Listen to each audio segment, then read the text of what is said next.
Hello everyone. Today we are going to start with the chapter 15, Biodiversity and Conservation. This is the second video of the chapter, class 12th, Biology. The topics to be covered in this video are loss of biodiversity, biodiversity and conservation. Loss of biodiversity. As we know, the biological wealth of our planet has been declining rapidly. IUCN Red List 2004 के accordingly, IUCN का full form क्या है? International union for conservation of nature. जो red list इन्होंने 2004 में declare किया, according to that list 784 species were extinct in the last 500 years. Extinct का मतलब है now they are not present on the earth, they are completely vanished. Out of these 784 species, 338 are vertebrates, 359 are invertebrates and 87 are plants species जो कि completely extinct हो चुकी हैं in the last 500 years. कुछ examples हैं animals के जो कि एक्सटिंक्ट हो गए हैं, ऑर्गेनिजम्स के. फर्स्ट है डोडो, मॉरिशियस, क्वागा अफ्रीका का है ये, thylacine Australia, Steller's sea cow Russia and 3 subspecies Bali, Javan and Caspian of tiger. ये रेड लिस्ट में नाम है इनके. It means now these organisms are not present on the earth. 27 species disappeared in the last 20 years. देखिए 20 साल, पिछले 20 सालों में भी अभी तक 27 स्पीशीज अभी तक ख़त्म हो चुकी हैं. The diagram is there. Dodo जो तुम आज सिर्फ डायग्राम में देख सकते हो, अब ये बर्ड अवेलेबल नहीं है. More than 15,500 species face the threat of extension. यानी अभी इनको डर है, 15,500 स्पीशीज को भी डर है कि वो एक्सटिंक्ट हो सकती हैं. ये डायग्राम जो दिया हुआ है ये क्वागा का दिया हुआ है. Okay, so now this is only present in the diagram, nowhere else. जो अभी जिनको थ्रेट है, जिनको डर है, जो ख़त्म होने में के उस पर बैठे हुए हैं, out of these 12% birds, 23% mammals, 32% amphibians and 31% gymnosperm species face threat of extinction. इन सबको डर है, इतने परसेंट, 12% बर्ड्स को डर है कि वो ख़त्म हो जाएंगी, 23% mammals, 32% amphibians, 31% gymnosperm species face the threat of extinction. Since the origin and diversification of the earth, there were 5 episodes of mass extinction of species. अभी तक जो कहते हैं कि जब से अर्थ बना है, जब से डाइवर्सिफिकेशन दिखा है, तब से 5 एपिसोड्स हो चुके हैं एक्सटिंक्शन के, कि पूरा मास लेवल पर बहुत सारे ऑर्गेनिजम्स इमीडिएटली डिसअपियर हो गए. और now at this moment the 6th extinction is in the process. The current species extinction rate is 100 to 1000 times faster than in the pre-human times. जो आज की डेट में जो एक्सटिंक्शन का रेट चल रहा है वो इतना फास्ट है, 100 to 1000 times faster than before. और अगर हम इसी ट्रेंड को कंटिन्यू करते रहे तो nearly half of all the species on earth might be extinct with in next 100 years. अगले 100 सालों में आधी से ज़्यादा स्पीशीज ख़त्म हो जाएंगी. ये देखिए ऊपर जो डायग्राम्स दिख रहे हैं, फोटोज़ दिख रही हैं आपको, ये टाइगर्स की 3 वेराइटीज़ हैं जो भी दिख रही हैं, जो अब एक्सटिंक्ट हो चुकी हैं. What are the impacts of loss of biodiversity? क्या नुकसान है, क्या इफ़ेक्ट हम पर आएगा अगर बायोडाइवर्सिटी का नुकसान हो जाता है? फर्स्ट, ये क्वेश्चन आता है एग्ज़ाम में, और ये बिल्कुल तुम्हारी एनसीईआरटी की बुक में बहुत छोटे से पैराग्राफ में लिखा हुआ है, and most of the students they use to miss it. So please learn this. Impacts क्या हैं इसके? First, decline in the plant production. Plant की प्रोडक्शन कम हो जाएगी, डिक्लाइन हो जाएगी. Environmental perturbation such as drought, सूखा पड़ सकता है, कुछ भी हो सकता है, एनवायरनमेंट में बहुत सारे चेंजेस आ सकते हैं. And you can find the variability in ecosystem, increased variability in ecosystem processes. बहुत सारे प्रोसेस इकोसिस्टम में जो प्रोसेस चल रहे हैं उनमें वेरिएशंस बहुत दिखाई देने लगेंगी, such as in plant productivity, water use and pest and disease cycles. इन सब में बहुत सारी वेरिएशंस हमको दिखाई देने लगेंगी. Okay, so these are the impacts of loss of biodiversity. Now what are the causes. चलो अब देख लेते हैं कि इनके कॉज क्या हैं, क्यों हो रहा है ये लॉस डाइवर्सिटी का, बायोडाइवर्सिटी का. 4 मेन कॉजेज आपके एनसीईआरटी बुक्स में मेंशन्ड हैं. फर्स्ट है habitat loss and fragmentation. Second coextinction. Third alien species invasion.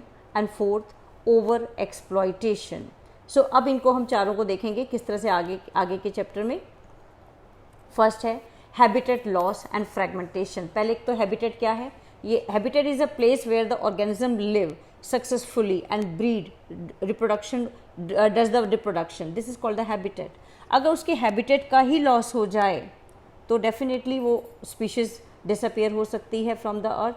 Okay, most important cause है ये. एग्जाम्पल क्या है, ट्रॉपिकल रेन फॉरेस्ट की बात करें तो जो ट्रॉपिकल रेन फॉरेस्ट 14% थे, नाउ दे आर 6%. और ये कहते हैं कि अगर जब तक हम इस चैप्टर को ख़त्म करेंगे तो more than 1000 more hectares of rain forest would have been lost. इतनी स्पीड से ये बढ़ रहा है. जब तक ये चैप्टर पूरा करोगे आप पढ़ते पढ़ते, तब तक इतना हेक्टेयर, 1000 हेक्टेयर ऑफ लैंड जो रेन फॉरेस्ट है वो भी डिसअपियर हो चुके होंगे. Thousands of hectares of rain forest are being lost within hours. कुछ घंटों में ही लॉस हो जाते हैं. The Amazon rain forest is being cut for, क्यों काटे जा रहे हैं Amazon rain forest को, क्यों काट रहे हैं? For cultivating soyabeans और for conversion of grass land for cattle, कि हम वहाँ पर जो कैटल्स को के फूड के लिए वो लैंड को, फॉरेस्ट को काट रहे हैं ताकि उनका फूड वो ग्रो कर सकें, सोयाबीन को ग्रो कर सकें, इसलिए अमेज़न रेन फॉरेस्ट काटे जा रहे हैं. तो ये तो हो गया हैबिटेट लॉस. हैबिटेट लॉस की वजह से एनिमल्स जो हैं वो एक्सटिंक्ट हो सकते हैं, डिसअपियर हो सकते हैं. दूसरा है फ्रेगमेंटेशन. इसमें लिखा हुआ है फ्रेगमेंटेशन. देखो डायग्राम में, देखो यहाँ पर बीच में रोड बना दिया गया है, एक ओवरब्रिज बना दिया गया है. तो हमने एक हैबिटेट को ब्रेक कर दिया. कुछ एनिमल्स ऐसे होते हैं जिनको ज़्यादा बड़ी टेरिटरी चाहिए, बहुत ज़्यादा घूमना चाहते हैं, बहुत ज़्यादा स्पेस चाहिए, तो वो एनिमल्स जो है धीरे धीरे अफेक्ट हो जाते हैं by the fragmentation of habitats. Second is over exploitation. Steller sea cow, passenger pigeon extinct due to over exploitation. ये दोनों नाम याद कर लीजिए, ये एग्जाम में आता है. Name two any organisms which were extinct due to over exploitation. Passenger pigeon and Steelers sea cow. Third है एलियन स्पीशीज इन्वेजन. अगर कोई बाहर से कोई स्पीशीज़ आ जाए, इन्वेजिव स्पीशीज़ आ जाए, तो जो नेटिव स्पीशीज़ हैं, जो वहाँ पर रहने वाले ऑर्गेनिजम्स हैं, उनको इफेक्ट पड़ता है. एलियन स्पीशीज कॉज डिक्लाइन और एक्सटिंक्शन ऑफ इंडिजीनियस स्पीशीज़. जो इंडिया में रहने वाली स्पीशीज़ हैं, ऑर्गेनिजम्स हैं, उनको इफेक्ट करती हैं अगर हम बाहर से किसी स्पीशीज़ को ले आएँ. एग्जाम्पल देखिए इसके, ये क्वेश्चन भी आता है एग्जाम में, and with the 3 examples. Okay, first example है the Nile perch introduced into Lake Victoria. Nile perch को इंट्रोड्यूस किया गया था ईस्ट अफ्रीका में, लेक विक्टोरिया के अंदर, और जिसकी वजह से it cause the extinction of more than 200 species of cichlid fish in the lake. More than 200 species खत्म हो गई थी किकलिट की उस लेक में नाइल पर्च को लाने से. तो बाहर से कुछ लेके आए और अपने अंदर, अपने एरिया में रहने वाले ऑर्गेनिजम्स को नुकसान हो गया. सेकेंड एग्जाम्पल देखिए, invasive weed species like carrot grass. ये तीनों डायग्राम बने हुए हैं. कैरेट ग्रास को ले आई parthenium, lantana and water hyacinth, eichhornia. They cause damage to our native species. इन्होंने हमारी अपनी जो ओरिजिनल स्पीशीज थी उनको नुकसान पहुंचाया, उनका फूड लिया, उनका स्पेस लिया. Like this they fight with the same resources. Third example है illegal introduction of African catfish for aquaculture. Aquaculture means growing of fishes in a defined area, for some purpose, for getting food, for getting meat, for getting pearls also. Aquaculture में कुछ जो पाइलास वगैरह होते हैं, mollusc होते हैं, उनको भी ग्रो किया जाता है. Okay. Illegal introduction of the African catfish for aquaculture is posing a threat to the indigenous catfishes in our rivers. हमारी इंडिया की जो कैटफिशेस हैं उनको इफ़ेक्ट कर रही हैं. ये इलीगली हम इनको इंट्रोड्यूस कर लिया है एक्वाकल्चर के लिए, क्योंकि ये अच्छा डेवलप होती होंगी. अफ्रीकन कैटफिश हैं. ओके. तो इलीगल इंट्रोडक्शन से हमारी स्पीशीज़ को नुकसान पहुंच रहा है. फोर्थ है को एक्सटिंक्शन. जो दो ऑर्गेनिजम्स एक साथ रहते हैं, एक दूसरे के बेनिफिट के लिए रहते हैं, तो डेफिनेटली अगर एक ऑर्गेनिज्म उसमें से ख़त्म हो जाएगा तो दूसरा ऑर्गेनिज्म भी अपने आप ख़त्म हो जाएगा. इसके एग्जाम्पल आपको देखने को मिलेंगे पैरासाइट्स और होस्ट में, या प्लांट पॉलिनेटर म्यूचुअलिज्म में, क्योंकि वो दोनों साथ साथ रहते हैं. एक्सटिंक्शन ऑफ पैरासाइट ख़त्म हो जाएगा अगर होस्ट ख़त्म हो जाए तो. इन को evolve plant pollinator mutualism, extinction of one cause the extinction of the other. अगर एक दोनों का रिलेशन प्लांट पॉलिनेटर म्यूचुअलिज्म में है, एक पॉलिनेशन में हेल्प कर रहा है, एक फूड दे रहा है, या एक एग लेइंग स्पेस दे रहा है, तो ऐसे में जो को इवॉल्व नहीं हुए, अगर ये आपस में को इवॉल्व नहीं हो पाते, तो अगर एक ख़त्म हो जाएगा तो दूसरा ऑर्गेनिज्म भी ख़त्म हो जाएगा. So these are the reasons of loss of biodiversity. अब हम इनको कंजर्व करना चाहते हैं, इनको बचाना चाहते हैं. क्यों? Why? What are the reasons behind the conservation of biodiversity? First reason है नैरोली यूटिलिटेरियन आर्ग्यूमेंट्स हैं, ब्रॉडली यूटिलिटेरियन आर्ग्यूमेंट्स हैं, और एथिकल आर्ग्यूमेंट्स हैं. इन तीनों को हम देखते हैं one by one. Narrowly utilitarian arguments यानी इमीडिएट हमको फ़ायदा दे रहे हैं ये प्लांट्स, ये ऑर्गेनिजम्स, ये animals. Okay. Economically they are important to us. जैसे human derive economic benefit from nature, such as क्या क्या मिलता है ह्यूमन बींग्स को?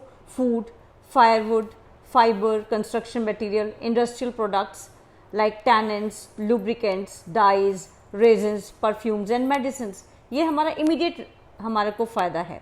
And more than 25% of the drugs are derived from the plants.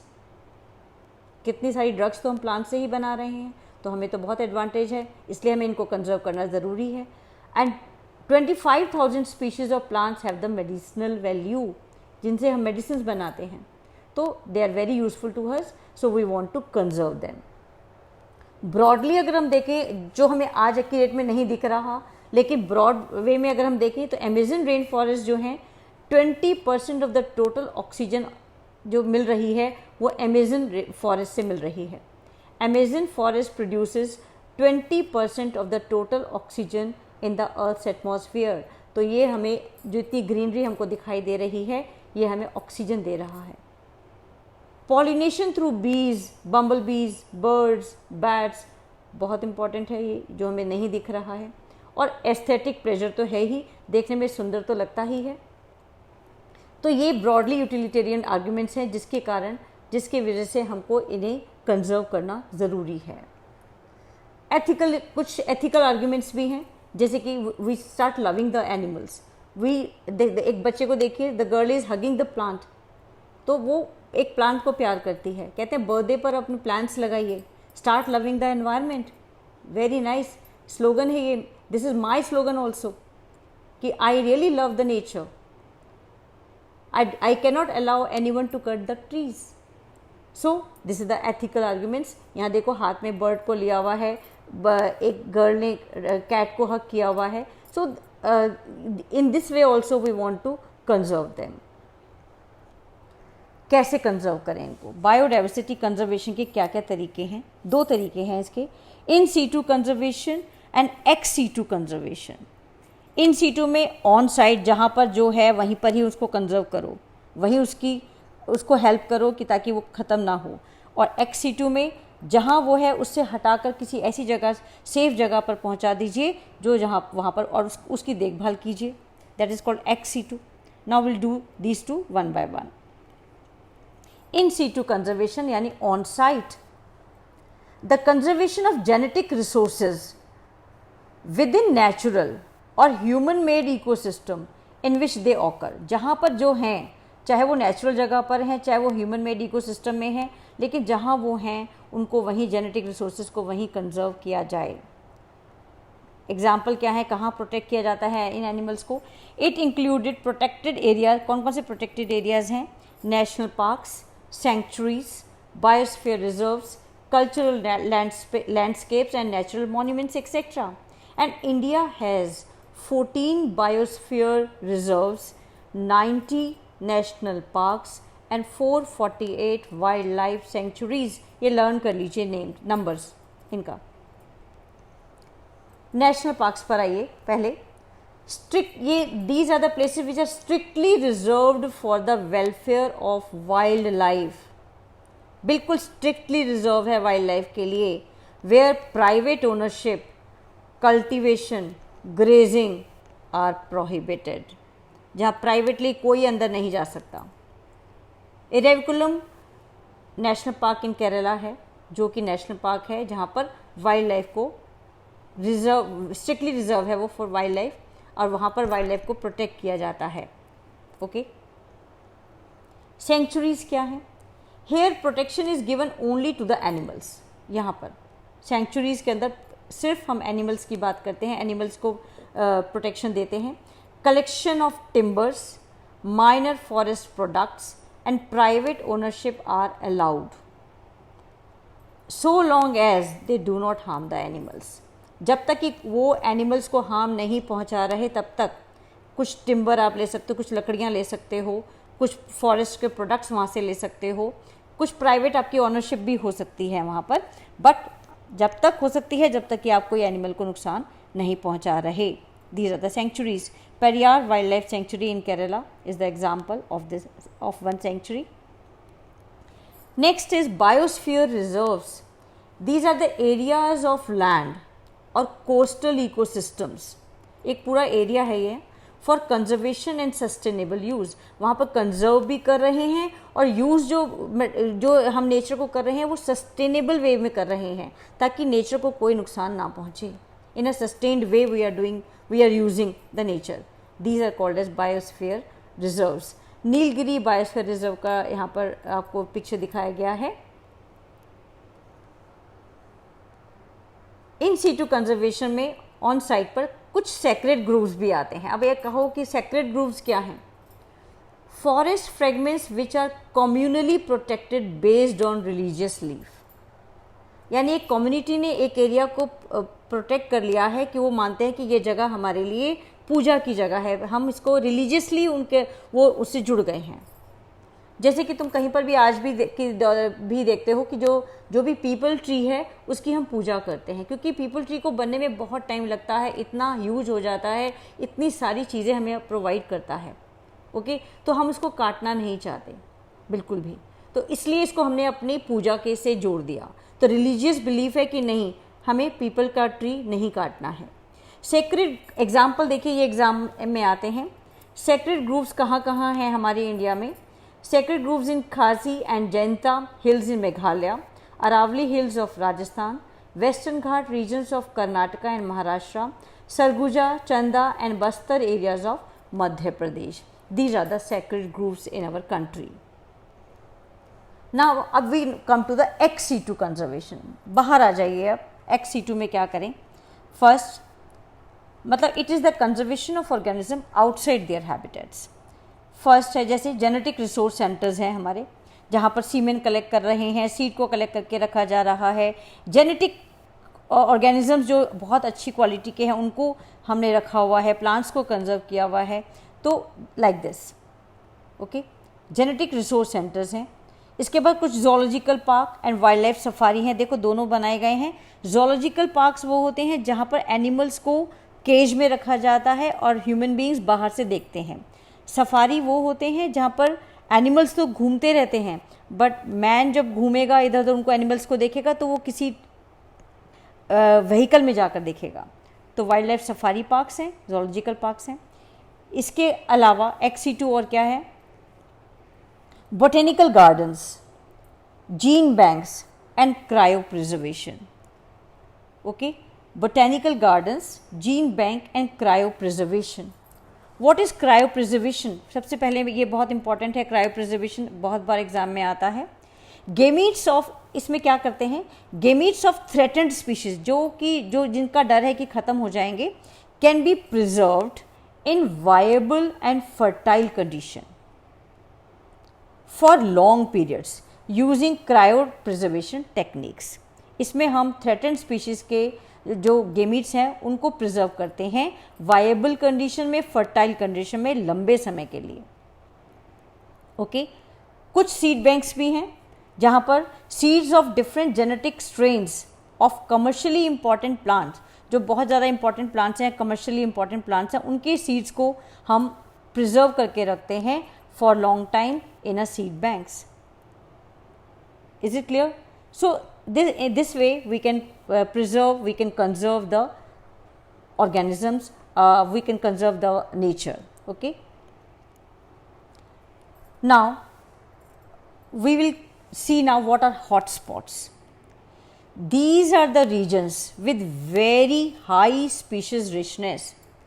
ये वो regions हैं जहाँ पर बहुत ज़्यादा variety of organisms पाए जाते हैं, और स्पेशली कौन से, हाई डिग्री ऑफ एंडेमिज्म, मतलब जो एक पर्टिकुलर स्पेसिफिक रीजन में होते हैं, species confined only to a specific region, but most are threatened, सबको डर है कि ख़त्म हो जाएंगे।